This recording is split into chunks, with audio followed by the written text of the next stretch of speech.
श्रीराम समर्थ. आपण ऐकत आहोत श्री श्रीराम महाराज रामदासी यांचे श्री ब्रह्मचैतन्य दासाचे आत्मकथन, अर्थात श्री सद्गुरू भक्ती साधनामृत, प्रकरण 39. नामयोगी श्री सद्गुरुनाथांची व संत एकनाथांची दिव्य भक्ती. स्वारी जरी अदृश्य झाली असली तरी स्वारीचे वलय मात्र दृश्य रूपाने दिसत होते. आता हे वलय हळूहळू मोठे मोठे होऊ लागले. त्या वलयाच्या निळ्या प्रकाशात हळूहळू 3 व्यक्ती स्पष्ट दिसू लागल्या. तर काय, तेथे श्रींनी गोंदवल्या स्थापलेल्या थोरले श्रीराम प्रभू आपल्या आदिमायासह भ्राता लक्ष्मणाबरोबर स्पष्ट दिसू लागले. त्यांना पाहताच आमच्या स्वारीने लगबगीने त्या दिव्य मूर्तीला साष्टांग नमस्कार घातला. नंतर त्या दिव्यमूर्ती हळूहळू सजीव झाल्या आणि त्या सर्वांनी स्मितहास्य केले. श्रीराम प्रभूंचे ते दिव्य तेज सहन करण्याची शक्ती माझ्या श्रींनी नामस्मरणाच्या माध्यमाने दिल्यामुळे ते दिव्य श्रीराम प्रभू आपल्या जानकीसहित लक्ष्मणाबरोबर स्पष्ट दिसत होते. एवढ्यात नमस्काराचे स्मरण होऊन आमच्या स्वारीने त्यांना साष्टांग नमस्कार घातला आणि पुन्हा त्या दिव्य भगवंताचे ते दिव्य रूप आमची स्वारी पाहू लागली. ते दिव्य रूप पाहता पाहता श्रीराम प्रभूंच्या पाठीमागे अकस्मात पवनपुत्राची स्वारी भली मोठी उंच दिप्पाड अशी उभी असलेली दिसली. हनुमंत प्रगट होता श्रीराम प्रभू आपल्या परिवारासह हनुमंतांमध्ये विलीन झाले आणि आता त्या ठिकाणी एकटेच हनुमंतराय दिसू लागले. हनुमंताला पाहून माझे अंतःकरण अत्यंत गदगदित झाले आणि आमच्या स्वारीने त्वरित हनुमंतरायाला साष्टांग नमस्कार घातला. त्याबरोबर मारुतीने माझ्या मस्तकावर हात ठेवला. त्या दिव्य स्वारीचा स्पर्श होताच माझे सर्व भाव केव्हा हरवले हे कळलेच नाही. आमच्या स्वारीला सकाळी सूर्योदयानंतर जाग आली. डोळे उघडून पाहतो तर काय आश्चर्य, आमची स्वारी अर्धपद्मासन घालून बसलेली असून आमच्या स्वारीच्या डोक्यावर त्या दिव्य नागराजाने आपली भली मोठी फण धरली होती. डोळे उघडता क्षणीच त्या नाग महाराजांनी मला घातलेला वेटोळा त्वरित काढून घेतला आणि ती दिव्य नागाची स्वारी पुन्हा त्या दिव्य शिळेखाली असलेल्या बिळात घुसली. आमच्या स्वारीने पुन्हा त्या नागाला शिळेकडे तोंड करून साष्टांग नमस्कार केला. खरोखरच जेथे नामस्मरण आणि सद्गुरूंची अनन्य भक्ती असते त्या ठिकाणी भगवंताला यावेच लागते. या दिव्य दर्शनामुळे मला अत्यंत आनंद झाला. ही सर्व माझ्या प्राणप्रिय श्रींची दिव्य लीला आहे. माझे श्री साक्षात श्रीराम प्रभूच आहेत. माझे श्री साक्षात ब्रह्मांड नायक असल्याने त्यांच्या दिव्य लीला कलन होणे फार कठीण आहे. सद्गुरूंच्या अनन्ययुक्त भक्तीने नामस्मरण घेतले तर भगवंताचे दर्शन होते. सद्गुरू भगवंत आणि नाम ही त्रिपुटी आहे. ज्या शिष्याला आपल्या सद्गुरूंमध्ये भगवंत दिसत नाही त्या शिष्याला कल्पांती देखील भगवंताचे दर्शन दुर्लभ आहे. अहो, सद्गुरुनाथच भगवंत आहेत. भगवंतच सद्गुरू रूपाने मानवी देह धारण करतो. ज्याची जशी भावना असते तशी त्याला ती फलीभूत होत असते. भगवंत हा आहेच आहे अशी ज्याची शुद्ध भावना असते त्या भाविकाला निश्चितच दर्शन होते. ही भावना पूर्णपणे विकसित करण्यासाठी भगवंताला शरण जाऊन त्याचे अखंड नामस्मरण केले पाहिजे. परमार्थात चिकाटीला फार महत्त्व आहे. बऱ्याच नास्तिक मंडळींना देवावर विश्वास नसतो. ते म्हणतात पोथ्या पुराणे ही सामान्य माणसांनी रचलेली असून त्यातल्या गोष्टी मिथ्या म्हणजे खोट्या आहेत. अहो, एवढ्यावरच ही मंडळी गप्प बसत नाहीत, तर पुढे काय म्हणतात, अहो रामकृष्ण हे राजे होते.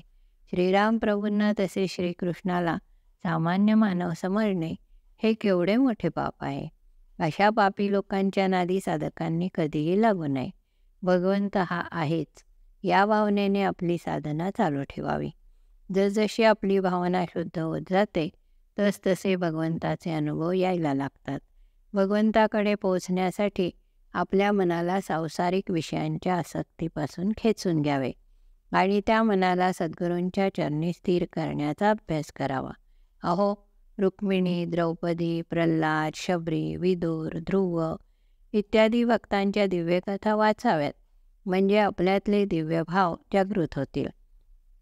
तुलसी, कमाल, कबीर, मीरा, रोहिदास, तुकाराम, नामदेव, एकनाथ, भक्त पुंडलिक यांच्या कथा वाचून पहा, म्हणजे भगवंताची प्रेमभक्ती कशी असते ती या दिव्य भक्तांच्या चरित्रावरून कळून येईल. मनाला संयमित ठेवून सद्गुरूंनी दिलेल्या नामस्मरणाचा मनापासून अभ्यास करावा. नामस्मरण करता करता प्रपंचातील कर्तव्य कर्मे करावीत, म्हणजे प्रपंचातील कर्मे बाधत नाहीत. भगवंताचे नामस्मरण करता करता मनरूपी राजेसाहेबांना विवेकरूपी सप्रेम भेटी देत जाव्यात. मनाला दिव्य भक्तांच्या कथामृताचे डोस पाजित जावे. मनाला धैर्य देत जावे. मनाला समजावून सांगावे की हे सज्जना, तुला देखील त्या दिव्य भक्तांसारख्या भगवंताचे अनुभव येतील.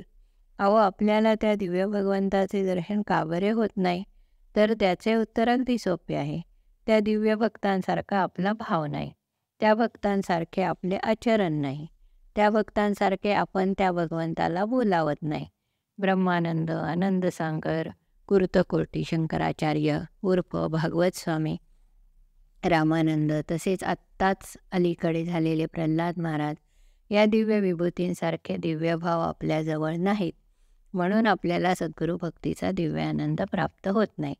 आपणही त्यांच्यासारखी सद्गुरू भक्ती करून त्यांच्यासारखा दिव्यानंद लुटावा. भगवंत आपल्या भक्तांचे हृदय तपासून पाहतो. खरोखरच ज्याला दर्शनाची ओढ लागली आहे त्याला भगवंत निश्चित दर्शन देतो. भगवंताच्या दर्शनासाठी मनाची तळमळ वाढली पाहिजे. ही तळमळ सद्गुरूंनी दिलेल्या अखंड नामस्मरणाने निर्माण होते. एखादा मासा जर पाण्याच्या बाहेर काढून ठेवला तर तो मासा जसा पाण्यासाठी तडफडतो, त्याप्रमाणे भगवंताच्या दर्शनासाठी जर आपली मनाची अवस्था झाली तर भगवंत निश्चितच दर्शन देतो.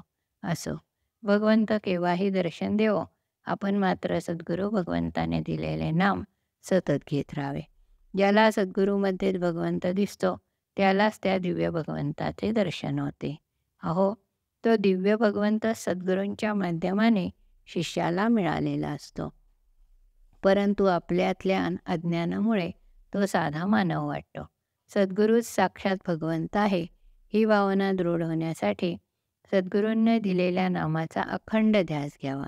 जो अत्यंत भाग्यवान असतो त्याची श्रद्धा सद्गुरूंच्यावर बसते. बहुत सुकृताची जोडी, तरीच श्री विठ्ठलाची आवडी. या तुकोबांच्या ओवीनुसार ज्याच्याजवळ सत्कर्माच्या राशी असतील तोच सद्गुरूंच्या भक्तीत रममान होतो. त्याला सद्गुरूंच्या चरणकमली सर्व देवतांची दर्शने होतात.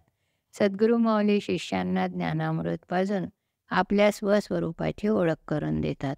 आपल्या स्वरूपाची ओळख होणे यालाच ब्रह्मज्ञान असे म्हणतात. स्वतःच्या मूळ स्वरूपाचे दर्शन होणे म्हणजेच खऱ्या अर्थाने भगवंताचे दर्शन होणे होय. अनेक प्रकारचे वेगवेगळे धर्म आहेत, परंतु स्वरूपी राहणे यालाच खरा धर्म म्हणतात. स्वरूपी कसे राहावे याचे ज्ञान सद्गुरूंच्या एकनिष्ठ भक्तीनेच प्राप्त होत असते. म्हणून सद्गुरू भक्ती दिवसेंदिवस वाढवत जावी. सद्गुरूंनी दिलेल्या भगवंताच्या नामाचा अखंड जप करावा, म्हणजे सद्गुरूंची कृपा होऊन जीवन धन्य होईल. अज्ञानामुळे अर्थात मायेच्या संगतीने आपले स्वस्वरूप विसरून गेल्यामुळे मनुष्य प्राणी आपल्या आनंदापासून दुरावला जातो. यामुळेच मनुष्य दुःखी होत असतो. संत मंडळींना अज्ञानी मानवाचे दुःख पावले जात नाही. आपल्यासारखे सर्वजण आनंदित राहावेत असे संतांना वाटत असते आणि त्यानुसार संतांचे प्रयत्न चालू असतात. एवढ्याचसाठी हे दिव्य संत सामान्य लोकांच्या आखाड्यात उतरून बाहेरून त्यांच्यासारखे राहतात.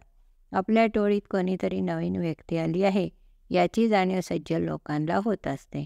अहो, अंतर्मुखी लोकांना संत मंडळींचा पत्ता लागतोच, कारण अंतर्मुख मंडळी ही अध्यात्मातले गुप्तचर असतात. जे भगवंताच्या नामात दंग झालेले असतात त्यांच्याच हृदयात आनंदाचे तरंग उठतात. अशा दिव्य तरंगांवर सद्गुरू रूपी श्रीरंग नाचत असतो. अहो, एकनाथ महाराजांकडे श्रीरंगाने अर्थात माझ्या कानाने सतत 12 वर्षे नाथांच्या वाड्यात राहून नाथांची सेवा केली. आहा, काय ही नाथांची दिव्य भक्ती! अहो, सेवकाने स्वामींची सेवा करावयाची असते, परंतु नाथांच्या घरी अगदी उलट होते. येथे स्वामी स्वतः सेवकाची सेवा करत होते. अहो, माझ्या प्राणप्रिय श्रींचे तर फारच विलक्षण भक्तिशास्त्र होते. ते साक्षात श्रीराम प्रभू असून श्रीरामाच्या मूर्ती स्थापून त्या मूर्तीवाल्या श्रीरामाचे भजन करा असे शिक्षण भक्तांना देत होते. परंतु हे गुह्य श्रीराम प्रभूंनीच एकदा प्रगट केले. मूर्तीवाल्या श्रीरामानेच एका योग्याला सांगितले की अरे योग्या, माझे दर्शन का घेतोस? खरा श्रीराम गिरवी या गावी गेला आहे. तो योगी मनोमार्गाने जेव्हा श्रीरामाच्या दर्शनाला गोंदवल्यास आला होता तेव्हा माझी प्रिय श्रींची स्वारी गिरवी गावास गेली होती. यावरून विचार करा, या महापुरुषाची काय दिव्य भक्ती होती. अहो, भगवंत सद्गुरू रूपाने मानवी लीला खेळत असतो. अहो, एकनाथांच्या घरी साक्षात भगवंत रावत होता. एवढी नाथांची जबरदस्त भक्ती कोणती होती? तर याचे उत्तर असे की नाथांची भक्ती दिव्य होती. भक्तीच्या मोबदल्यात देवाकडून काहीतरी नश्वर खेळणी मागून घ्यावीत अशी भक्ती संत मंडळींची नसते. अहो, एकनाथांनी श्रीरंगाला काय मागितले ते पहा. नाथ म्हणतात, मागणे हेची माझे देवा, दुजेपणा दुरी ठेवा. मी तू ऐशी नको उरी, जनार्दना कृपा करी. वा, काय दिव्य मागणे आहे. अशा भक्ताला काय देऊ आणि काय करू असे भगवंताला होत असते. अशा निष्काम निष्कपट भक्तांची सेवा साक्षात भगवंत करत असतो. अशा काहीही न मागणाऱ्या भक्ताच्या ऋणातून कसे मुक्त व्हावे असा प्रश्न देवासमोर उभा राहतो. नाथांची भक्ती पाहून द्वारकेतल्या श्रीकृष्णाला चैन पडेना. 16 सहस्र आवडत्या राण्या त्याला नकोशा झाल्या. अत्यंत प्रिय असणाऱ्या राधा रुक्मिणीलाही न सांगता हा द्वारकाधीश पैठणला आपल्या आवडत्या भक्ताकडे धावत आला. या बहादराने आपल्याला कोणी ओळखू नये म्हणून एका ब्राह्मणाचा वेश धारण केला. वा, काय ब्रह्मांड नायकाची दिव्य लीला आहे. माझ्या प्राणप्रिय श्रींसारखेच श्रीकृष्ण नटवरलाल असल्याने नाथांनी या द्वारकाधीशाला ओळखले नाही. नाथांच्या वाड्यात आल्यानंतर या द्वारकाधीशाने श्रीनाथांना साष्टांग नमस्कार घातला आणि नाथांसमोर हात जोडून उभा राहिला. तेव्हा नाथांनी अत्यंत प्रेमाने विचारले, आपण कोण आहात? माझ्याकडे कशा करता आलात? हे ऐकून नटवरलाल म्हणाले, महाराज, आपली कीर्ती ऐकून आपली सेवा करण्याकरता आलो आहे. मी अत्यंत गरीब असून ब्राह्मण आहे. मला आता आपल्याशिवाय कोणीही नातेवाईक नाहीत. तरी हे दयासागरा, मला आपल्या सेवेसाठी ठेवून घ्या. आपल्या आज्ञेनुसार आपण सांगाल ती सेवा करेन. वा, काय नाथांची दिव्य भक्ती. साक्षात परमात्माच नाथांच्या सहवासासाठी तडफडतो आहे. मला सेवेसाठी आपल्याकडे ठेवून घ्या अशी परमात्मा सेवकाला प्रार्थना करतो. याला काय म्हणावे. अहो, जसे भक्ताला देवाशिवाय करमत नाही तसेच देवालाही भक्तांशिवाय चैन पडत नाही. नंतर नाथांनी देवाला विचारले, आपले नाव काय? यावर नटवरलाल म्हणाले, माझे नाव श्रीखंड असून मी सौराष्ट्रातला नागरिक आहे. हे उत्तर ऐकून नाथांच्या सारेने श्रीखंडाला आपल्याकडे ठेवून घेतले. नाथांच्याकडून राहण्याची आज्ञा होताच परमात्मा आनंदाने नाचू लागला आणि आनंदाने नाथांच्या घरी सेवा करू लागला. याच प्रसंगाला उद्देशून एक भक्त म्हणतो, अबीर गुलाल उधळीत रंग, नाथाघरी नाचे माझा सखा पांडुरंग. अहो, भक्तिशास्त्र अतिदिव्य आहे. भक्तीची मस्ती ज्याला चढते तो भगवंताच्या भक्तीत प्रपंचातली मस्ती विसरून जातो. आता आपण पैठणला भगवंताने नाथांची सेवा कशी केली ते पाहूया. त्या दिवसापासून श्रीखंड्या नाथांच्या घरी नोकरासारखी कामे करू लागला. सकाळी कावड घेऊन गंगेवर जायचा. तेथेच गंगेचे यथेच्छ स्नान करून संध्याकर्म करायचा. नंतर येताना गंगेची कावड भरून आणून नाथांना पहिली कावड पूजेसाठी दिली जात असे. नाथांची स्वारी पूजेला बसण्यापूर्वी देवाची स्वारी पूजेची सर्व तयारी करून ठेवीत असे. हा नटखट परमात्मा आपल्याच पूजेची सर्व तयारी लावत असे आणि नाथांकडून सर्व उपचार ग्रहण करीत असे. परंतु निष्कपट नाथांना या परमात्म्याची लीला लक्षात आली नाही. अहो, त्या ब्रह्मांड नायकानेच जर जादूची कांडी फिरवली तर त्या दिव्य जादूगाराला कोण ओळखेल. नाथांना पूजेसाठी वाटीभर गंध लागत असे. तेवढे सर्व गंध हा श्रीखंड्याच उघडून देत असे. एक टोपली भरून फुले हा श्रीखंड या बागेतून तोडून आणत असे. नाथांच्या वाड्यात एक भला मोठा रांजण होता. तो रांजण श्रीखंड एकटाच भरत असे. अहो, सर्व ब्रह्मांडाचे काम करणाऱ्या परमात्म्याला नाथांच्या घरी काम करण्यास विशेष आनंद वाटत होता. कारण नाथांनी आपल्या भक्तीने त्याला वश केला होता. अहो, श्रीराम प्रभूंना अयोध्येला चैन पडले नाही, म्हणूनच ते श्रीराम गोंदवल्या श्रींकडे येऊन स्थिरावले. श्रीराम प्रभू आणि माझे सद्गुरुदेव एकच आहेत. अहो, शिर्डीच्या साईबाबांनी एका भक्ताला सांगितले होते की अयोध्येचा राजाराम गोंदवल्याच्या ब्रह्मचैतन्य महाराजांकडे राहून त्यांची सेवा करत असतो. वा! एकनाथ महाराज आणि माझे प्राणप्रिय ब्रह्मचैतन्य महाराज किती महान संत झाले. साक्षात परब्रह्माला आपल्या भक्तीच्या जोरावर सेवा करण्यास भाग पाडले. अहो, केवढा हा अधिकार! वास्तविक पाहिले असता भक्त आणि भगवंत वेगळे नसतात, परंतु सामान्य लोकांना भक्ती काय असते हे दाखविण्यासाठी एकच भगवंत 2 रूपे धारण करतो. तोच भगवंत स्वतः भक्त आणि भगवंत होत असतो. अहो, इकडे ब्रह्मांड नायकाने तर भक्तीची सीमाच ओलांडली. नाथांची स्वारी निजली की श्रीखंड नाथांचे पाय चेपून देत असे. पाय चेपता चेपता श्रीखंड्याच्या डोळ्यातून भक्तिभावाने अश्रू गळगळ वाहत असत. या दिव्य श्रीखंड्याने नाथांच्यावर जादूची कांडी फिरवली असल्यामुळे नाथ परमात्म्याला ओळखू शकले नाहीत आणि नाथांच्या दिव्य भक्तीने परमात्मा आपल्या मोठेपणाला विसरून नाथांचा सेवक झाला. भगवंताची स्वारी स्वयंपाकघरात नाथांच्या धर्मपत्नीला खूप मदत करीत असे. नाथांच्या बायकोचे नाव गिरिजाबाई असे होते. कदाचित भगवंत गिरिजाबाईचा हेवा करत असेल आणि म्हणत असेल, या गिरिजेच्या ऐवजी मीच जर नाथांची धर्मपत्नी झालो असतो तर नाथांची अहोरात्र सेवा करता आली असती. खरोखरच अशा दिव्य भक्ताची धर्मपत्नी होण्याचे भाग्य कोणाच्या कपाळी लिहिले असणार. या गिरिजाबाईंची अनंत जन्माची पुण्याई फळाला आली असे म्हणण्यास काहीच हरकत नाही. माझ्या प्राणप्रिय श्रींनी तर दुसऱ्या धर्मपत्नी स्वतः आपणहून मागणी घातली. वा! केवढे महाभाग्य त्या माऊलीचे. साक्षात परब्रह्माशी लग्न होणे हे महान योग्यांनाही दुर्लभ असते. इकडे द्वारकेला सर्व मंडळी आपल्या प्राणनाथाची वाट पाहत बसली होती, परंतु प्राणप्रिय नाथांच्या फक्त लीला पाहण्यापलीकडे कोणीही काही करू शकत नव्हते. द्वारकेला एक ब्राह्मण भगवंतांच्या दर्शनासाठी देह जाओ अथवा राहो अशा दृढ निश्चयाने नामस्मरणाचे अनुष्ठान करीत होता. याची दृढ भक्ती पाहून रुक्मिणी आईला त्या ब्राह्मणाची दया आली आणि तिने त्या ब्राह्मणाला स्वप्नात दर्शन देऊन सांगितले, अरे, सध्या देवाची स्वारी इकडे तिकडे कोठेही नसून पैठणला नाथांच्या घरी मुक्कामास आहे. तिथे त्यांनी आपले नाव श्रीखंड्या ठेवले असून 12 वर्षांपासून नाथांच्या घरी सेवा करत आहे. तेव्हा तू पैठणला जा, म्हणजे देवाचे दर्शन तुला होईल. भगवंताचा अचूक पत्ता मिळतात ब्राह्मणाची स्वारी दुसऱ्याच दिवशी पैठणकडे जाण्यास सज्ज झाली. पैठणला वाहनाची व्यवस्था नसल्याने दरमजल करीत करीत ही ब्राह्मण देवता पैठणला येऊन पोचली. पैठणला पोचल्यावर इकडे भगवंताची स्वारी जरा हादरूनच गेली. भगवंताला वाटले की आता आपले बिंग उघडे पडले, तर भगवंताने त्या ब्राह्मणाला परस्परच भेटून आपण आता येथून पळून जावे असा विचार केला.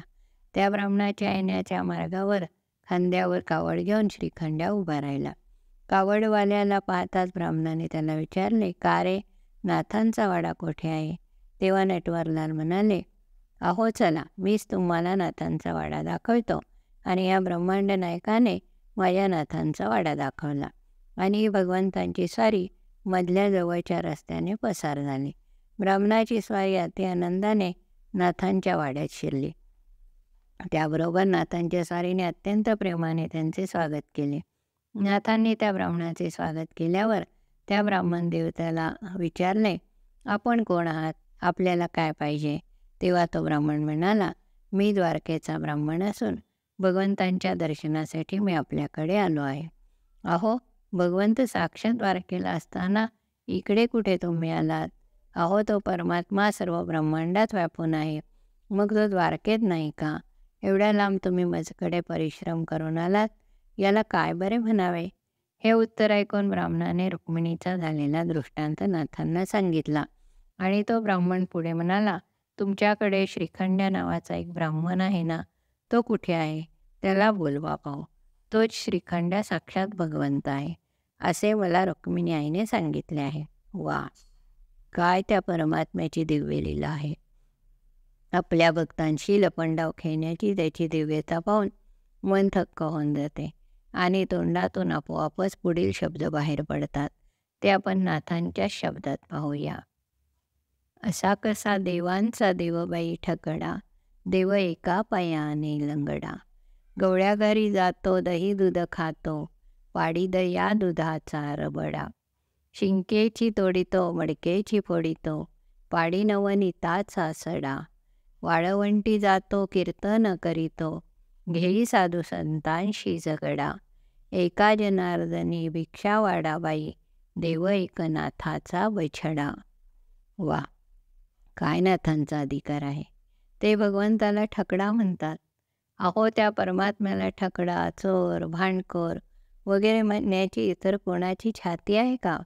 अहो, ज्याचे अनन्य प्रेम असते तीच व्यक्ती प्रेमाने बोलू शकते. अहो, जरा व्यवहारात शिरून पहा. एखादी पुरुष व्यक्ती एखाद्या अनोळखी स्त्री व्यक्तीला म्हणाली, काय ग, तुला कळत नाही, चालताना पुढे पाहून व्यवस्थित चालावे, अशी अरेतुरेची भाषा वापरली तर त्याचा काय परिणाम होईल याचा बसल्या जागी विचार करा. हा प्रयोग करून कोणी पाहू नका, अन्यथा मोठा अनर्थ ओढवेल. परंतु लग्न झालेल्या बायकोला जरी तुम्ही 4 शिव्या दिल्या तरी ती काही तक्रार करणार नाही. याच दृष्टांतानुसार ज्या भक्तांचे आपल्या दिव्य भगवंताशी लग्न झाले आहे, तो भक्त आपल्या प्रिय भगवंताला प्रेमाने काहीही बोलला तरी त्या भगवंताला गुदगुल्याच होतात. नाथांचे लग्न श्रीकृष्ण परमात्म्याशी झाले होते, म्हणून ते कृष्णाला गमतीने ठकडा, चोर, भांडखोर वगैरे शब्दांनी चिडवीत असत. अहो, लग्न याचा अर्थ नवरा बायको असा नसून लग्न म्हणजे जुळणे असा अर्थ आहे.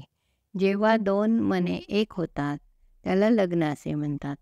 भक्ताचे आणि भगवंताचे अर्थात सद्गुरू शिष्यांचे मन एक होणे याला दिव्य लग्न असे म्हणतात. असो, इकडे ब्राह्मणाचे दिव्य भाषण ऐकून नाथांना अत्यंत पश्चाताप झाला आणि नाथांची स्वारी सद्गदित कंठाने त्या दिव्य भगवंताला हाक मारू लागली, श्रीखंड्या, श्रीखंड्या, अरे माझ्या प्राणनाथा, लवकर ये. परंतु हे प्राणनाथ केव्हाच पसार झाले होते. नाथांनी उद्धवाला विचारले, काय रे, श्रीखंड्या कोठे आहे? तेव्हा त्याने उत्तर दिले, अहो नाथ, श्रीखंड्या आत्ताच इथे उभा होता. गिरजाबाई मध्येच बोलल्या, आत्ताच एवढ्यात पाण्याची कावड टाकून देवघरात गेला. परंतु नटखट परमात्मा देवघरात नव्हता, गंगेवर नव्हता. एवढेच नव्हे तर साऱ्या पैठणातही त्याचा पत्ता नव्हता. तेव्हा समजले की भगवंताची स्वारी गुप्त झाली आहे. अहो, भगवंताने जर लपून बसायचे ठरवले तर तेथे शोधून काय फायदा. परंतु भक्ताने जर प्रेमशस्त्र भगवंतावर टाकले तर भगवंताला भक्तासमोर हरावे लागते. भगवंत गुप्त झालेले पाहून नाथांना गहिवरून आले. नाथांनी भगवंताचा धावा सुरू केला. नाथ म्हणाले, हे दयाळू भगवंता, माझ्यासाठी तू येथे किती कष्ट केलेस. अरे, मी तुझी सेवा करायची सोडून तूच माझी सेवा केलीस. मी तुला उगीचच इतके दिवस क्षण दिला. आता तू मला पुन्हा दर्शन देऊन माझे समाधान कर, अन्यथा माझे प्राण राहणार नाही. नाथांचे हे निर्वाणीचे भाषण ऐकून भगवंताला घाम सुटला आणि आपल्या प्रिय नाथांच्यासाठी भगवंताची स्वारी नाथांसमोर साक्षात प्रगट झाली. श्यामसुंदर वर्णाची चतुर्भुज असलेली मूर्ती पाहून नाथांनी श्रीहरी समोर लोटांगण घातले. त्या द्वारकेच्या ब्राह्मणानेही भगवंताला लोटांगण घातले. नंतर त्या ब्राह्मणाने नाथांना दंडवत करून कडकडून आलिंगन दिले. नंतर भगवंताची स्वारी अंतर्धान पावली.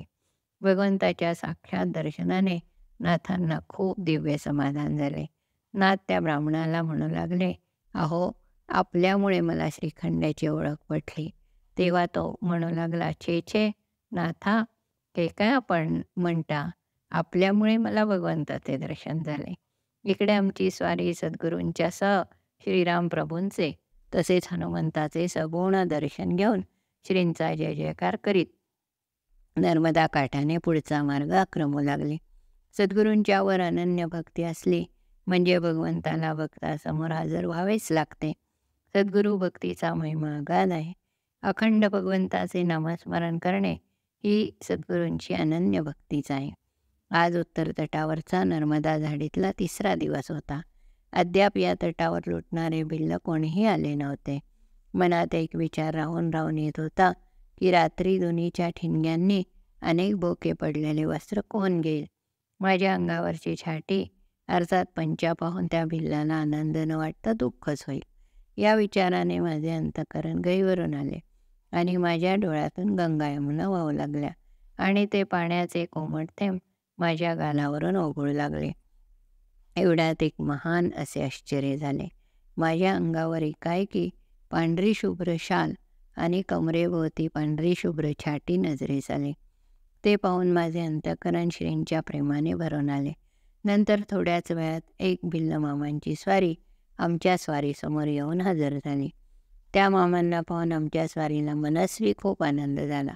माझ्याकडे पाहून भिल्ल म्हणाला, बाबाजी कपडे मुक म्हणजे कपडे काढून आमच्यासमोर ठेवा. भिल्लाचा आदेश होताच अंगावरची दोन्ही वस्त्रे त्याच्यासमोर ठेवली. त्याने ती घेऊन आपल्या डोक्याला गुंडाळली आणि आनंदाने नाचत जाऊ लागला. त्याचा आनंद पाहून आमच्या आत्मारामाला प्रेमाचे भरती येऊन डोळ्यात पाणी आले. मी त्या भिल्लाला अरे मामा इधर आओ असे म्हणून त्याला पुन्हा जवळ बोलावले आणि म्हणालो, हमारी लंगोटी भी ले जाइए, आपको काम आएगी. असे म्हणून आमची स्वारी लंगोटी काढू लागली. तोच तो भिल्ल म्हणाला, अरे बाबाजी ये क्या कर रहे हो, आपको हम नंगा नहीं कर सकते, अन्यथा हमको भी नर्मदा मैया नंगा कर देगी. आपके कपड़ों से हम बहुत खुश हो गए हैं. असे म्हणून बिल्लाची स्वारी निघून गेली. माझ्या प्राणप्रिय श्रींची लीला अतिदिव्य आहे. त्या दिव्य लीलांचा अंदाज लागणे ब्रह्मादिकालाही अशक्य आहे. तेथे इतरांची काय कथा. अहो श्रींच्या एक गोंदवल्यातील दिव्य प्रसंग आहे. तो असा, एके दिवशी कर्नाटकातून श्रींची 8-10 भक्तमंडळी श्रींच्या दर्शनासाठी गोंदवल्यास आली होती. स्वारीने त्यांना आग्रहाने 15 दिवस आपल्याजवळ ठेवून घेतले. 15 दिवसानंतर ती मंडळी परतीच्या प्रवासात जाण्यास निघाली. त्या दिवशी श्रींची स्वारी पहाटेच उठली व त्यांच्यासाठी पिठले भात करायला श्रींनी स्वयंपाकघरातल्या सेवकांना सांगितले. इकडे श्रींची स्वारी उठल्यावर नेहमीप्रमाणे हरिपंत मास्तरांनी श्रींचे अंथरूण काढून स्वच्छ झटकले. नंतर पूर्ववत पलंगावर अंथरूण न घालता गादी झाडून गुंडाळून खाली बाजूला ठेवली. चादर आणि उशीची खोळ धुण्यास काढली. नंतर पलंगावरची सतरंजी स्वच्छ झाडली आणि पलंग स्वच्छ पुसून त्यावर सतरंजी घालून पूर्ववत गादी अंथरली. गादीवर नवीन चादर घालून उशीला नवीन खोळ घालण्यात आली. इकडे श्रींची स्वारी देहधर्म उरकून हातपाय धुवून श्रीराम प्रभूंच्या दर्शनास आली. दर्शन करून स्वारी तेथे जवळ असलेल्या सिंहासनावर आरूढ झाली. जाणाऱ्या मंडळींनी पिठले भात खाऊन घेतला आणि आपले सामान बैलगाड्यांमध्ये ठेवले. नंतर श्रींचा निरोप घेण्यासाठी ती मंडळी श्रींच्या जवळ आली. तेव्हा हरिपंत मास्तर जवळच उभे होते. त्यांच्याकडे पाहून श्री म्हणाले, मास्तर माझ्या गादीखाली थोड्या वेळापूर्वी मी काही रुपये ठेवले आहेत, तेवढे घेऊन या बरे. हे श्रींचे वाक्य ऐकून हरिपंत मास्तर म्हणाले, महाराज गादीखाली काही नाही, आत्ता इतक्यातच सर्व अंथरूण मी झाडून घेतले आहे. हरिपंत मास्तरांचे हे बोलणे ऐकून श्रींच्या स्वारीने स्मितहास्य केले आणि मास्तरांना म्हणाले, अहो मास्तर आपली मास्तरी विद्या शाळेतल्या मुलांपुरतीच खरी आहे. ती लौकिक विद्या सर्व ठिकाणी कशी लागू पडेल मी सांगतो, त्यावर तर्क काढू नये. जा आणि गादीखाली सापडेल ते आणा. श्रींचे दिव्य वाक्य ऐकून हरिपंत मुकाट्याने अर्थात काहीही प्रत्युत्तर न देता श्रींच्या शेजघरात गेले आणि त्यांनी गादीखाली हात घालून पाहिले. तो काय चमत्कार, त्या गादीखाली 4 खण आणि 6 रुपये सापडले. हा दिव्य प्रकार पाहून हरिपंतांनी तोंडात आश्चर्याने बोट घातले. ते खण आणि पैसे घेऊन हरिपंत श्रींच्या समोर हजर झाले. श्रींनी प्रत्येक पुरुषाला 1-1 रुपया आणि प्रत्येक बाईला 1-1 खण देऊन सर्वांना निरोप दिला. वा, महापुरुषांची दिव्यलीला महानच असते. अहो, ब्रह्मादिकांना ती दिव्यलीला आकलन होत नसते. तेथे आमच्या हरिपंत मास्तरांना कशी आकलन होईल?